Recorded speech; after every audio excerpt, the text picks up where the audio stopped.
তুই গাছে উঠেছিলি কেন? অনু ভয় পাওয়ার স্বরে আদ্রকে বলল। আম্পারের জন্য। আদ্র গম্ভীর স্বরে অনুকে বলল। আমাকে বললে আমি তো কাম পেরে দিতাম না। অনু কাঁপা কাঁপা গলায় বলল। হ্যাঁ, পেরে দিতে তো আদ্র ভাইয়া।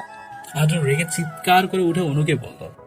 তাহলে নিজে কেন গাছে উঠেছিস? আর একটু হলে তো পড়ে গিয়ে ব্যথা পেতি। অনু ভয় পেয়ে চোখ বন্ধ করে ফেললো, আর কিচ্ছু বললো না। অনু আদ্রের শার্ট চেপে ধরে আদ্রের বুকে মাথা রেখে কাঁদতে লাগলো, কারণ অনু হুট করে নিচে পড়ে যাওয়ায় ভয় পেয়েছে। সাথে আদ্র অনুকে ধমক দিয়েছে। আদ্র এখন অনুকে কোলে তুলে রেখেছে, তাই অনুকে আদ্র কোল থেকে নামিয়ে দিল। মাটিতে আম পড়ে ছড়াছড়ি অবস্থা। আদ্র মাটি থেকে আমগুলো এক এক করে তুলে নিয়ে অনুর আঁচলে রাখলো। তারপর আদ্র অনুকে গম্ভীর স্বরে বলল। এবার বাসায় যায়। অনু আদ্রকে অবাক হয়ে বলল। এই এতগুলো আম আমি একা খাবো নাকি? তুমিও খাবে আদ্র ভাইয়া, এই নাও আম।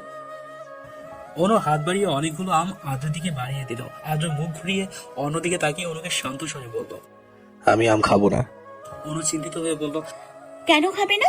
আদ্র রেগে গিয়ে বলল। বেশি কথা একদম বলবি না। আমার বাসার বাগানে কি করছিস? নিজের বাসায় চলে যা। অনু মন খারাপ করে আদ্রকে বলল। তুমি আমাকে তাড়িয়ে দিচ্ছ আদ্র ভাইয়া? আদ্র অনুকে বলল। তাড়িয়ে দিইনি, কিন্তু তুই আমার চোখের সামনে বেশি আসবি না, তাই বলেছি চলে যা। অনু অবাক হয়ে আদ্রকে বলল। কেন? আমি তোমার কাছে আসলে কি হবে? আদ্র অনুর কাছে এগিয়ে আসতে আসতে বলল। দেখতে চাস কি হবে? অনু ভয় পেয়ে পেছাতে পেছাতে বলল। না, আমি দেখতে চাই না। আদ্র বাগা এসে অনুকে বলল। কিন্তু এখনো তো তোকে দেখতে হবে। আদ্র অনুর কোমর জড়িয়ে ধরে নিজের একদম কাছে নিয়ে আসলো। আবারও অনুর ওনার আঁচল থেকে সব আম মাটিতে পড়ে গেল। অনু ভয় পেয়ে আদ্রের দিকে অবাক হয়ে তাকালো। আদ্র অনুর ডান গালে চুমু দিল এবং বাম গালে চুমু দিয়ে অনুকে ছেড়ে দিল। অনু আদ্রের ঠোঁটের স্পর্শে কেঁপে কেঁপে উঠলো। অনু নিজের গালে হাত দিয়ে আদ্রকে বলল। আদ্র ভাইয়া, এটা তুমি কি করলে? আদ্র অনুর চোখের দিকে তাকিয়ে বলল। কি করলাম বুঝতে পারলি না? তোকে আদর করলাম। তুই আশেপাশে থাকলে তোকে আমি আদর করতে মন চাই, তাই তো বলেছি যখন তখন আমার আশেপাশে আসবে না। কিন্তু তুই তো আমার কথাই শুনিস না। আমার আদর খেতে বলছি, তোর খুব ভালো লাগে তাই না? অনু লজ্জা পেয়ে বলল। কি সব বলছো তুমি আদ্র ভাইয়া? আমি কি বলছি না তোর বোঝা লাগবে না। আদ্র আর কোনো কথা বলে না, না বলেই মুস্কি এসে বাগান থেকে চলে গেল। অনু এখনো দাঁড়িয়ে আছে। অনু গালে হাত দিয়ে মনে মনে বলল। আমি কখন তোমার আশেপাশে আসলাম? তুমিই তো বারবার আমার আশেপাশে আসো আদ্র ভাইয়া। অনু আর আম নিয়ে বাড়ি ফেরো না, আমগুলো বাগানেই পড়ে রইল। অনু দৌড়েই আদ্রের বাসার বাগান থেকে নিজের বাসায় চলে এলো। অনু নিজের রুমে দরজা লাগিয়ে হাঁপাতে লাগলো। আবারও অনুর চোখের সামনে নিজের দুই গালে আদ্রের চুমু দেওয়ার দৃশ্য দেখতে পেল। অনু নিজের গালে হাত দিয়ে বিছানায় বসে পড়ল। নিজের পুরো মুখে অনুর প্রচুর ঘাম জমে গেছে। অনু নিজের হাত দিয়ে সেই ঘাম মুছতে লাগলো। হঠাৎ করেই অনুর ফোনের ফেসবুক মেসেঞ্জারে মেসেজ আসলো, আদ্রের মেসেজ। অনু হাতে ফোন নিয়ে আদ্রের মেসেঞ্জারে ঢুকে একটা বড় ধরনের শক খেলো। আদ্র অনুর কোমর জড়িয়ে ধরে অনুর গালে কিস করছে। এই দৃশ্য ছবি তুলে রেখে দিয়েছে। অনু মনে মনে বলতো। আদ্র ভাইয়া এইসব পিক কি করে তুললো? কে তুললো এই পিক, আর কেন তুললো? এরই মাঝে আদ্রের আরেকটা মেসেজ অনু দেখতে পেল। আদ্র অনুকে লিখেছে। কি রে উরু, এই পিকটা দেখে ভয় পেলি? ভয় নেই, আমাদের অসম্ভব কিছুই নয়। আমার বাগানে অনেকগুলো সিসি ক্যামেরা লাগানো আছে, সেটা হয়তো তুই জানিস না। সেই ক্যামেরা থেকে এই ছবিগুলো তুলে নিজের কাছে রাখলাম। ভালো করিনি বল? অনু এই মেসেজটা পড়ার পর তাড়াতাড়ি করে আদ্রের মোবাইলে কল দিল। আদ্র কল ধরতে অনু বলল। এমন কেন করলে আদ্র ভাইয়া? তুমি এসব পিক তুলে কি প্রমাণ করতে চাইছো? আদ্র স্বাভাবিক স্বরে অনুকে বলল। কিছুই প্রমাণ করতে চাইছি না, শুধু তোর আমার এই মুহূর্তটাকে ক্যামেরা। অনু ভয় পাওয়া গলায় আদ্রকে বলল। প্লিজ আদ্র ভাইয়া, তুমি এই ছবি বাসার কাউকে দেখিও না। আম্মু আপু জানলে আমাকে অনেক শাস্তি দেবে। তুমি আমার কথা বুঝতে পারছো তো? আদ্র গম্ভীর স্বরে অনুকে বলল। হ্যাঁ আমি বুঝতে পারছি, তোর পাশের কাউকে এই পিক দেখাবো না। আদ্রের কথা অনু এবার শান্ত হলো। আদ্র আর কিছু না বলে ফোনটা কেটে দিল। ফোন কেটেছে আদ্র দেখে অনু মন খারাপ করে মনে মনে বলল। এভাবে ফোনটা আদ্র ভাইয়া কেটে দিল? আদ্রের হাতে অনু আর আদ্রের রোমান্টিক দৃশ্যের ফটো, যেখানে আদ্র অনুর গালে চুমু দিয়েছে। আদ্র অপলক দৃষ্টিতে ছবিটির দিকেই তাকিয়ে আছে। চোখের এক পলকও এদিক ওদিক হচ্ছে না, যাচ্ছে না। অপরদিকে অনু মোবাইল হাতে নিয়ে সেই ছবিটি দেখতে লাগলো। অনুর মনের মধ্যে ভীষণ ভয় লাগছে। আদ্র ভাইয়া যেই রাগী, যদি ছবিটি দিয়ে কিছু করে ফেলায়। আবার অনু ভাবলো এমন নাও হতে পারে, একটু বেশি হয়তো ভাবছে। বারান্দায় বসে আছে আদ্র, মনটা উদাসীন। যতই অনুকে মন থেকে সরাতে চাইছে, ততই যেন অনু আদ্রের মনের মাঝে গেঁথে যাচ্ছে। আদ্র চোখ বন্ধ করে দীর্ঘশ্বাস ফেলল। আদ্রের অনুকে নিজের চোখের সামনে দেখতে খুব ইচ্ছে করছে, তাই আদ্র নিজ বাসা থেকে বেরিয়ে অনুর বাসায় চলে গিয়ে অনুর বাসায় কলিং বেল বাজাতে লাগলো। অনুর মা আমিনা বেগম দরজা খুলে আদ্রকে দেখে বলতো। আরে আদ্র বাবা, ভিতরে এসে বসো। আদ্র ড্রয়িং রুমের ভিতরে এসে এদিক ওদিক খুঁজে আমিনা বেগমকে শান্ত স্বরে বলতো। খালামণি অনু কোথায়? অনু নিজের রুমে আছে? আমিনা বেগম আদ্রকে বলল। না বাবা, অনু ছাদে গিয়েছে। আদ্র অনুর মাকে বলল। আচ্ছা খালামণি, আমি দেখে আসি উনি কি করছে, যদি আবার ছাদে হোঁচট খেয়ে পড়ে যায়। আমিনা বেগম চিন্তিত হয়ে আদ্রকে বলল। হ্যাঁ বাবা, ঠিকই বলেছো। মেয়েটা আমার একা একা ছাদে, যদি হোঁচট খায় তুমি যাও। আদ্র অনুকে খোঁজার জন্য ছাদে উঠতে লাগলো। বিকেলবেলা সূর্য একেবারে ডুবে রাত হয়ে যাবে একটু পর। পাঁচতলা ছাদের রেলিং এ দাঁড়িয়ে থেকে সূর্যের লাল আলোটার দিকে তাকিয়ে থাকতে অনুর বেশ ভালোই লাগছে। অনু 3 তলা ফ্ল্যাটে থাকে, কিন্তু ফ্ল্যাটটা 5 তলায়। আদ্রের নিজের 2 তলা বাড়ি থাকলেও অনুর নিজের বাড়িতে নয়, বরং অনু ভাড়া ফ্ল্যাট বাড়িতে থাকে। কারণ আদ্রের বাবা বড়লোক হলেও অপরদিকে অনুর বাবা মধ্যবিত্ত। অনুর মায়ের বড় বোন আদ্রের মা, কিন্তু আদ্রের পরিবার ধনী হয়েও অনুর পরিবার মধ্যবিত্ত হওয়া নিয়ে ছোট করা, ঝগড়া, হিংসা, অহংকার কখনো করা হয়নি।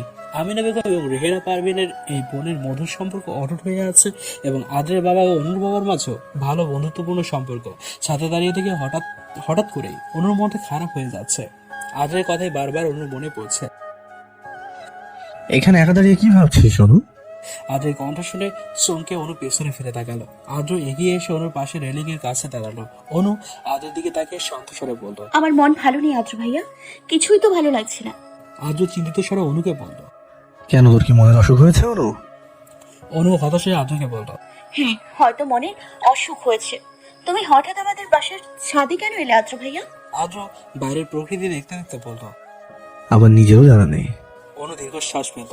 কিছুক্ষণ নীরবতা থাকার পর অনু আদ্রের কাছে আবদার করে বলল। আদ্র ভাইয়া একটা গান শোনাবে প্লিজ? না, করবে না, আমার মন ভালো নেই। তোমার গাওয়া একটা গান শুনতে চাই। কখনো তোমার গলায় গান আমি শুনিনি, একটা গান গাও না প্লিজ। আদ্র অনুর দিকে কিছুক্ষণ এক দৃষ্টিতে তাকিয়ে থেকে গান গাইতে আরম্ভ করল। पहली नजर में कैसा जादू कर दिया, तेरा बन बैठा है मेरा जिया। जाने क्या होगा क्या पता, इस पल को मिलके आज ले जरा। मैं हूँ यहाँ, तू है यहाँ, मेरे बाहों में अभी जा। हो जाने जा दोनों जहां, मेरे बाहों में अभी जा। हो जाने जा दो दिल यहाँ, मिल रहे तेरे पास अभी जा। আদ্র হিন্দি গান গাইছে আর অনু মুগ্ধ হয়ে আদ্রের গান শুনছে। আদ্র অনুর দিকে তাকিয়ে পুরুষালী সুরের কণ্ঠে গান গাইতে লাগলো। আদ্রের গান গাওয়া শেষ হলে অনু খুশি মনে আদ্রকে বলল। আদ্র ভাইয়া, তুমি খুব সুন্দর গান গাইতে পারো। তোমার গানের কণ্ঠ এত সুন্দর তা আমি আগে জানতাম না। এত সুন্দর করে কিভাবে গান গাও তুমি? আদ্র হেসে ফেলে অনুকে বলল। গানটা একমাত্র তোর জন্য গেছি বলে এত ভালো হয়েছে, না হলে হয়তো গান গাওয়াটা ভালো হতো না। আদ্রের কথা শুনে অনু প্রথমে একটু অবাক হলেও পরে অনু দাঁত বের করে হেসে আদ্রকে হঠাৎ করে জড়িয়ে ধরলো। অনু এভাবে শক্ত করে আদ্রকে জড়িয়ে ধরে আদ্র কিছুটা অবাক হলেও পরে আদ্র মুচকি হেসে 2 হাতে অনুকে জড়িয়ে ধরলো। এরপর এভাবেই কেটে গেল কিছুদিন। ঈদ উপলক্ষে সবাই বাইরে ঘুরতে বের হয়েছে, একমাত্র অনু বাসায় একা একা আছে। কিচ্ছু ভালো লাগছে না। ঈদের নতুন জামাটা অনু পরেনি, হাতে কোনো মেহেদিও দেয়নি। মনের অবস্থা প্রচুর খারাপ। বিছানায় শুয়ে আছে অনু, খুব কান্না পাচ্ছে তার। আজও অনুর ফোনে কল দিল। অনু দেখলো আজও ফোন দিয়েছে, তাও ফোনটা ধরলো না। আজও অনবরত ফোন দিচ্ছে। একসময় বাধ্য হয়ে অনু ফোনটা ধরলো। অনু ফোন রিসিভ করে বললো। হ্যাঁ বলো আদ্র ভাইয়া। আজও রেগে গিয়ে অনুকে বলতো। একটা থাপ্পড় দেবো বেয়াদব মেয়ে কোথাকার। ফোন ধরছিলি না কেন? কয়টা ফোন দিয়েছি, তোর কোনো আইডিয়া রয়েছে? হ্যাঁ, ফোন না ধরে কি করছিলি? অনু মন খারাপ করে বলতো। কিছু ভালো লাগছে না, তাই শুয়ে আছি। আদ্র চিন্তিত হয়ে বলল। কি হয়েছে তোর? শরীর খারাপ? হ্যাঁ, মাথাটা ভীষণ ব্যথা করছে, রাতে ঘুমাইনি, মনটা খুব খারাপ। হাতে মেহেদি দিয়েছিস? না, তা দিইনি। কেন? ভালো লাগছে না। আমি একটু পরে তোর বাসায় আসছি। কেন আদ্র ভাইয়া? বেশি কেন কেন করলে আবার মার খাবি তুই কিন্তু। অনু চুপ করে রইল, শান্ত স্বরে আদ্রকে বলতো। আচ্ছা আসো। কিছুক্ষণ পরেই আদ্র অনুর বাসায় আসলো। এসে দেখতে পেল অনু বিছানায় কাঁথা গায়ে দিয়ে শুয়ে আছে। ঈদের নতুন জামাটাও পরেনি। আদ্র বিছানায় অনুর পাশে বসে অনুর কপালে হাত রাখলো। অনুর শরীর কেমন যেন গরম, কপালে কারো স্পর্শ পেয়ে অনু চোখ মেলে তাকিয়ে আদ্রকে দেখলো। আদ্র কালো রঙের একটা সুন্দর পাঞ্জাবি পরেছে। আদ্রের ফর্সা গায়ের রঙের সাথে ভীষণ মানিয়েছে কালো পাঞ্জাবিটা। আদ্র অনুর দিকে তাকিয়ে আছে। অনু হালকা হেসে আদ্রকে বলল, তোমাকে খুব সুন্দর লাগছে আদ্র ভাইয়া। তোর নতুন জামা পরিসনি কেন?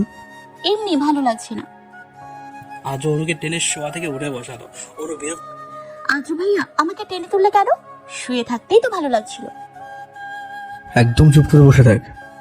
আদ্র পকেট থেকে মেহেদি বের করে অনুর ডাইনাতে সুন্দর করে মেহেদির ডিজাইন দিতে লাগলো। এত সুন্দর করে আদ্র ভাই মেহেদি দিতে পারে তা অনুর জানা ছিল না। অনু হা করে নিজের হাতের দিকে তাকিয়ে আছে। অনু অবাক হয়ে আদ্রকে বলল, আদ্র ভাইয়া তুমি এত সুন্দর করে মেহেদি দিতে পারো? আমার জানা ছিল না। এত সুন্দর করে তো আমিও মেহেদি দিতে পারি না। আদ্র মুচকি হেসে অনুর দিকে তাকিয়ে বলল। যাক, মেহেন্দি ডিজাইনটা তোর পছন্দ হয়েছে। অনু হেসে আদ্রকে বলল। হ্যাঁ, খুব পছন্দ হয়েছে। আদ্র অনুর হাতের একপাশে লাভ চিহ্ন এঁকে দিয়ে, লাভ বাইট এঁকে দিয়ে অনুর হাতে আদ্রর নাম এঁকে দিল। অনু অবাক হয়ে বল, আদ্র ভাইয়া আমার হাতে তোমার নাম লিখলে কেন? আমার নাম তো লিখতে পারতে। আদ্র গম্ভীর স্বরে অনুকে বলল, মন চাইলো তাই আমার নাম লিখলাম, ভালো না লাগলে বল, নামটা মুছে দিচ্ছে। অনু তাড়াতাড়ি করে আদ্রকে বলল, না, মুছে দেওয়া লাগবে না, তোমার নামটাই আমার হাতে থাকুক। কিছুক্ষণ পর মেহেন্দি শুকিয়ে গেলে হাতটা ধুয়ে ফেলবে। অনু এদিক ওদিক তাকিয়ে নিজের পড়ার টেবিলে কতগুলো ব্যাগ দেখতে পেল। আদ্রকে জিজ্ঞেস করলো, এগুলো কিসের ব্যাগ আদ্র ভাইয়া? ব্যাগ খুললেই দেখতে পারবি। অনু বিছানা থেকে উঠে গিয়ে টেবিল থেকে ব্যাগগুলো খুলতে লাগলো। খুলে অনু অবাক হয়ে গেল। অনেকগুলো ড্রেস, চুড়ি, চকলেট। অনু অবাক হয়ে আদ্রের দিকে তাকালো। আদ্র অনুর দিকে তাকিয়ে মুচকি হাসলো। অনু আদ্রকে বলল, এগুলো কার জন্য কিনেছো আদ্র ভাইয়া? আদ্র এবার রেগে গিয়ে বলল, কার জন্য আবার কিনবো? একটা বলদির জন্য কিনে নিয়ে এসেছি। বলদিটা কে? তোর মাথায় আসলে বুদ্ধি নেই। যেহেতু সব আমি তোর রুমে এনেছি, তার মানে এগুলো এই তুই নামক বলদিটার জন্য কিনে এনেছি। আমার জন্য এত কিছু কেন আনলে? ইচ্ছে হলো তাই কিনে এনেছি। খালামাই এবং আঙ্কেলের জন্য এনেছি। তুমি সবার জন্য কিনেছো? হ্যাঁ তো কিছু না, এত কিছু না কিনলেও পারতে। কিছুক্ষণ পর লাল রঙের ড্রেসটা পরে বাইরে আয়, আমি তোর জন্য ওয়েট করবো, আজ ঘুরতে যাবো। অনু অবাক হয়ে বলল। আমিও সাথে যাব? আদ্র গম্ভীর স্বরে বলল, জি হ্যাঁ, তুইও যাবি? অনু আদ্রকে জিজ্ঞেস করলো, আর কেউ যাবে? না। ও, আর কেউ যাবে না কেন? চুপ করে রেডি হয়ে সাথে চল। আদ্র রুম থেকে বের হয়ে চলে গেল। অনু আদ্র যাওয়ার দিকে তাকিয়ে রইল। অনুর হাতের মেহেদি শুকিয়ে গেছে। হাত মুখ ধুয়ে ফ্রেশ হয়ে এসে অনু হাতে দেওয়া লাল রঙের থ্রি পিসটি পরে নিল। হাতে লাল রঙের ছুরি, কপালে কালো একটা ছোট্ট টিপ, চোখে গাঢ় করে কাজল দেয়া, ঠোঁটে লাল লিপস্টিক পরে তৈরি হয়ে অনু ড্রয়িং রুমে এলো। অনুর সুন্দর সাজ দেখে আদ্র কিছুক্ষণ এক দৃষ্টিতে তাকিয়ে চোখ সরিয়ে নিয়ে বলল, এবার চল। অনুর মা আমেরা বেগম এসে আদ্রকে বলল,